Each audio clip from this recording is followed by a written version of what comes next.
வணக்கம். ஆகாஷ்வாணி திருச்சிராப்பள்ளி. மாநில செய்திகள் வாசிப்பவர் சாந்தி ரமேஷ். தலைப்புச் செய்திகள்.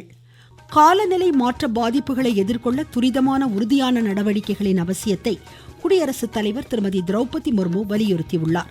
வளர்ச்சியடைந்த தேசமாக நம் நாடு உருவாவதில் தமிழகம் பெரும் பங்காற்றும் என்று குடியரசு துணைத் தலைவர் திரு சி.பி. ராதாகிருஷ்ணன் தெரிவித்துள்ளார்.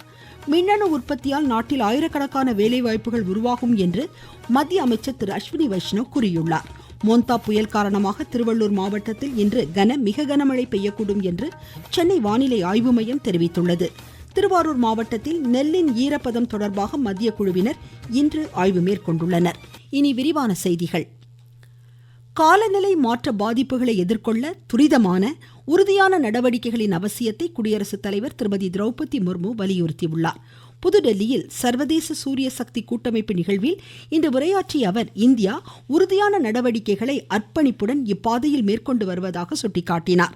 இந்தியா உள்ளிட்ட பல்வேறு நாடுகளின் வாழ்வாதாரமும் ஆற்றலுமாக சூரிய சக்தி திகழ்கிறது என்றும் குடியரசுத் தலைவர் எடுத்துரைத்தார்.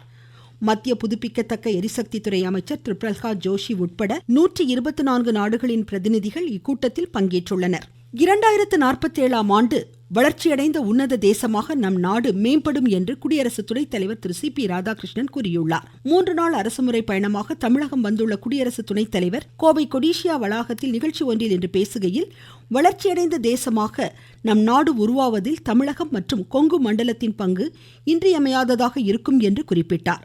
கோவைக்கு பல சர்வதேச விமானங்கள் வந்து செல்வதன் மூலம் தொழில் வளம் அதிகரிக்கும் என்று சுட்டிக்காட்டிய அவர், இதற்கான பணிகள் மேற்கொள்ளப்படும் என்று உறுதியளித்தார். 2047இல் பாரத தேசம் உலகின் உன்னத தேசமாக உயர வேண்டும். விக்சித் பாரத் என்று சொல்லுகிற பொழுது அதில் மிகப்பெரிய பங்கு நம்முடைய தமிழகத்திற்கும் கொங்கு மண்டலத்திற்கும் நிச்சயமாக இருக்கும். எர்ணாகுளத்திலே இருந்து பெங்களூருக்கு வந்தே பாரத் ட்ரெயின், அது கோவை, திருப்பூர், ஈரோடு, சேலம், இந்த 4 டெக்ஸ்டைல் சென்டர்களிலுமே நிற்க வேண்டும் என்கின்ற வேண்டுகோளோடு வைத்து விரைவிலேயே அது வர இருக்கிறது. தொழில் வளர்ச்சியும் விவசாய வளர்ச்சியும் ஒன்றுக்கொன்று சார்ந்தது என்பதால் அதன் அடிப்படையில் திட்டங்கள் செயல்படுத்தப்பட்டு வருவதாகவும் அவர் குறிப்பிட்டார். முன்னதாக கோவை விமான நிலையம் வந்த குடியரசு துணைத் தலைவரை மாநில அமைச்சர்கள் திரு மு. சாமிநாதன், திரு முத்துசாமி, பிஜேபி மாநில தலைவர் திரு நயினார் நாகேந்திரன் உள்ளிட்டோர் வரவேற்றனர். நாட்டில் மின்னணு உற்பத்தி வளர்ச்சியால் ஆயிரக்கணக்கான புதிய வேலைவாய்ப்புகள் உருவாகும் என்று மத்திய மின்னணு தகவல் தொழில்நுட்பத்துறை அமைச்சர் திரு அஸ்வினி வைஷ்ணவ் நம்பிக்கை தெரிவித்துள்ளார். தேசிய நாளிதழ் ஒன்றில் வெளியான கட்டுரையை தமது சமூக வலைதள பதிவில் பதிவு செய்த அமைச்சர், மின்னணு பொருட்கள் ஏற்றுமதியில் நம் நாடு 3வது இடத்தை பிடித்துள்ளதாக குறிப்பிட்டார். நாட்டின் ஸ்மார்ட் போன் ஏற்றுமதி சென்ற மாதம் $1.8 பில்லியன் உயர்ந்து சாதனை படைத்ததாகவும் அமைச்சர் எடுத்துரைத்தார். வர்த்தகம் சார்ந்த 14வது கட்ட நிலக்கரி சுரங்க ஏலத்தை மத்திய நிலக்கரித்துறை அமைச்சர் திரு கிஷன் ரெட்டி புதுடெல்லியில் நாளை தொடங்கி வைக்கிறார். இலகுவான வர்த்தகம், முதலீடுகள், தொழில்துறையினரின் பங்களிப்பை ஊக்குவிக்கும் வகையில் இந்த ஏலம் நடத்தப்பட உள்ளதாக நிலக்கரி அமைச்சகம் தெரிவித்துள்ளது. இந்த ஏல நடைமுறை கட்டமைப்பின் கீழ் முதல் முறையாக நிலத்தடி நிலக்கரி வாயு பாதைக்கான வசதிகளையும் அமைச்சகம் அறிமுகம் செய்கின்றது. இந்நடவடிக்கையால் நிலத்தடி நிலக்கரி வளங்கள் பயன்பாட்டிற்கு கொண்டுவர திட்டமிடப்பட்டுள்ளது. நிலக்கரி ஏலம், மேலாண்மை, பண பரிவர்த்தனை சார்ந்த 2 மின்னணு இணையதள முகப்புகளை அறிமுகம் செய்யவும் அமைச்சகம் திட்டமிட்டுள்ளது. தமிழ்நாட்டில் வாக்காளர் பட்டியல் சிறப்பு திருத்தம் தொடர்பாக சென்னை தலைமைச் செயலகத்தில் அங்கீகரிக்கப்பட்ட அரசியல் கட்சிகளுடன் தேர்தல் ஆணையம் நாளை ஆலோசனை மேற்கொள்ள உள்ளது. தமிழகம் உள்ளிட்ட 12 மாநிலங்கள் மற்றும் யூனியன் பிரதேசங்களில் வாக்காளர் பட்டியல் சிறப்பு தீவிர திருத்த பணிகள் வரும் 4ஆம் தேதி தொடங்க உள்ள நிலையில் இந்த ஆலோசனை முக்கியத்துவம் பெறுகிறது. வரும் டிசம்பர் 4ஆம் தேதி வரை திருத்த பணிகள் மேற்கொள்ளப்பட உள்ளது. இறுதி வாக்காளர் பட்டியல் பிப்ரவரி மாதம் 7ஆம் தேதி வெளியிடப்படும். தமிழ்நாட்டில் வாக்காளர் பட்டியல் சிறப்பு தீவிர திருத்தம் மேற்கொள்ளப்பட வேண்டியது அவசியம் என்று மத்திய தகவல் ஒலிபரப்புத்துறை இணையமைச்சர் டாக்டர் எல். முருகன் கூறியுள்ளார். போலி வாக்காளர்கள் கண்டறியப்பட வேண்டிய தேவை உள்ளதாகவும், இரட்டை வாக்குகள் அகற்றப்பட வேண்டியது முக்கியம் என்றும் அமைச்சர் தமது சமூக வலைதள பதிவில் சுட்டிக்காட்டியுள்ளார். நீங்கள் கேட்டுக்கொண்டிருப்பது ஆகாஷ்வாணியின் மாநில செய்தி அறிக்கை. நாட்டு மக்களுக்கான வரலாற்று சிறப்புமிக்க மோடி அரசின் தீபாவளி பரிசு சரக்கு மற்றும் சேவை வரி குறைப்பு. மருத்துவம் மற்றும் ஆயுள் காப்பீட்டிற்கான வரி முழுமையாக ரத்து. 36 உயிர்காக்கும் மருந்துகள், அடுத்த தலைமுறைக்கான சீர்திருத்த நடவடிக்கைகளில் மாணாக்கர் பயன்படுத்தும் கல்வி உபகரணங்கள் மீதான வரி ரத்து. வீட்டு உபயோக மின்னணு பொருட்களுக்கு வரி குறைப்பு. பால் பொருட்கள் மீதான வரி 12% 5% குறைப்பு. வேளாண் இயந்திரங்களுக்கான வரியும் 5% குறைப்பு. வளர்ச்சியடைந்த இந்தியாவிற்கான பயணத்தில் நரேந்திர மோடி அரசு தொடரும் சீர்திருத்த நடவடிக்கைகள். வங்கக்கடலில் நிலவிய மோந்தா புயல் தீவிர புயல் சின்னமாக இன்று வலுப்பெற்ற நிலையில் இன்றிரவு காக்கிநாடா அருகே அதிதீவிர புயலாக கரையை கடக்கக்கூடும் என்று இந்திய வானிலை ஆய்வு மையம் தெரிவித்துள்ளது. அச்சமயத்தில் மணிக்கு 100 முதல் 110 கிலோமீட்டர் வேகத்தில் காற்று வீசக்கூடும் என்றும் இம்மையம் தெரிவித்துள்ளது. இதனிடையே திருவள்ளூர் மாவட்டத்தில் மிக கனமழையும், சென்னை, செங்கல்பட்டு, காஞ்சிபுரம், ராணிப்பேட்டை, தேனி, தென்காசி, கன்னியாகுமரி மாவட்டங்கள் மற்றும் திருநெல்வேலி மலைப்பகுதிகளில் கனமழையும் இன்று பெய்யக்கூடும் என்றும் இம்மையம் கூறியுள்ளது. சென்னை மற்றும் செங்கல்பட்டு மாவட்டத்தின் பல்வேறு பகுதிகளில் மிதமான மழை பெய்து வருகிறது. இதனால் இயல்பு வாழ்க்கை பாதிக்கப்பட்டுள்ளது. ஒகேனக்கல் காவிரி ஆற்றில் நீர்வரத்து குறைந்ததை அடுத்து அருவிகளில் சுற்றுலா பயணிகள் குளிக்க மாவட்ட நிர்வாகம் இன்று அனுமதி வழங்கியுள்ளதாக எமது செய்தியாளர் கூறுகிறார்.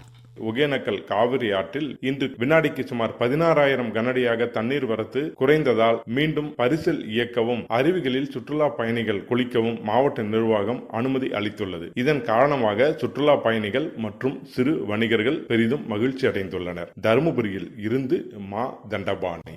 தேனி கும்பக்கரை அருவியில் வெள்ளப்பெருக்கு காரணமாக சுற்றுலா பயணிகள் குளிக்க வனத்துறையினர் விதித்த தடை 18வது நாளாக இன்றும் நீடிக்கின்றது. நீர்வரத்து சீராகும் வரை இந்த தடை தொடரும் என்றும் தெரிவிக்கப்பட்டுள்ளது.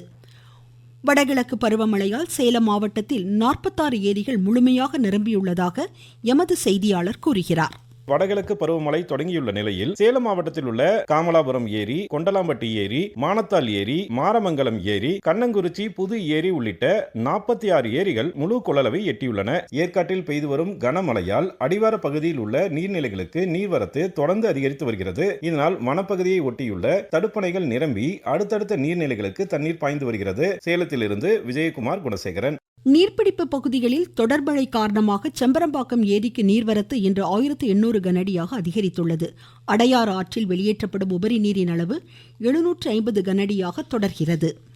திருவாரூர் மாவட்டம் கோவில்வெண்ணி பகுதியில் மத்திய குழுவினர் நெல்லின் ஈரப்பதம் தொடர்பாக நேரடி நெல் கொள்முதல் நிலையங்களில் இன்று ஆய்வு மேற்கொண்டனர். மத்திய தானிய சேமிப்பு மேலாண் நிறுவனத்தின் துணை இயக்குனர் திரு PK சிங் தலைமையிலான இக்குழுவினர் விவசாயிகளின் குறைகளையும் கேட்டறிந்தனர். தொடர்ந்து நெல் மாதிரிகளையும் சேகரித்து சென்றனர். தமிழகத்தின் பாரம்பரிய பொருட்களை பிரபலப்படுத்தும் வகையில் மலேசியாவில் சர்வதேச தமிழ் வர்த்தக மாநாடு வரும் டிசம்பர் மாதம் நடைபெற உள்ளது. விருதுநகரில் இன்று செய்தியாளர்களிடம் இதனை தெரிவித்த வர்த்தக சங்க பிரதிநிதிகள், பாரம்பரிய உணவுப் பொருட்களை மீட்டு உலகெங்கிலும் பிரபலப்படுத்துவதை நோக்கமாக கொண்டு இந்நடவடிக்கை மேற்கொள்ளப்படுவதாக தெரிவித்தனர். வெளிநாடு வாழ் தமிழர்களின் இல்லந்தோறும் தொழில் முனைவோரை உருவாக்கவும் திட்டமிடப்பட்டுள்ளதாக அவர்கள் குறிப்பிட்டனர். தமிழ்நாட்டில் பாரம்பரிய மூலிகை பொருட்கள் தயாரிப்பில் சிறந்து விளங்கும் 55 தொழில் முனைவோர் இம்மாநாட்டில் பங்கேற்க உள்ளனர். சிறப்பு கண்காட்சியும் நடத்தப்படும் என்று அறிவிக்கப்பட்டுள்ளது. சிவகங்கை மாவட்டத்தில் வரும் 31ஆம் தேதி சர்தார் வல்லபாய் பட்டேலின் 150வது பிறந்த நாளை குறிக்கும் வகையில் ஒற்றுமை அணிவகுப்பு நடைபெறும் என்று இதன் மாவட்ட ஒருங்கிணைப்பாளர் திரு பிரவீன்குமார் தெரிவித்துள்ளார். இந்நிகழ்வை ஒட்டி பட்டேலின் வாழ்க்கை வரலாற்றை சித்தரிக்கும் போட்டிகளும் சொற்பொழிவுகளும் இடம்பெறும் என்றும் அவர் குறிப்பிட்டார். இதேபோல் வேலூர் அருகே சேர்க்காட்டில் திருவள்ளுவர் பல்கலைக்கழகத்தில் தேசிய ஒற்றுமை பாத யாத்திரையில் 500க்கும் மேற்பட்டோர் பங்கேற்க உள்ளனர்.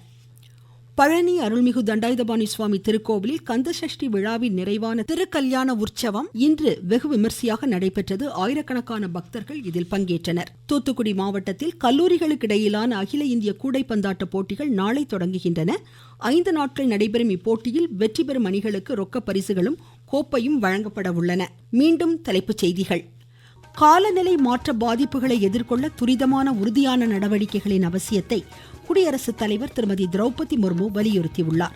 வளர்ச்சியடைந்த தேசமாக நம் நாடு உருவாவதில் தமிழகம் பெரும் பங்காற்றும் என்று குடியரசு துணைத் தலைவர் திரு CP ராதாகிருஷ்ணன் தெரிவித்துள்ளார்.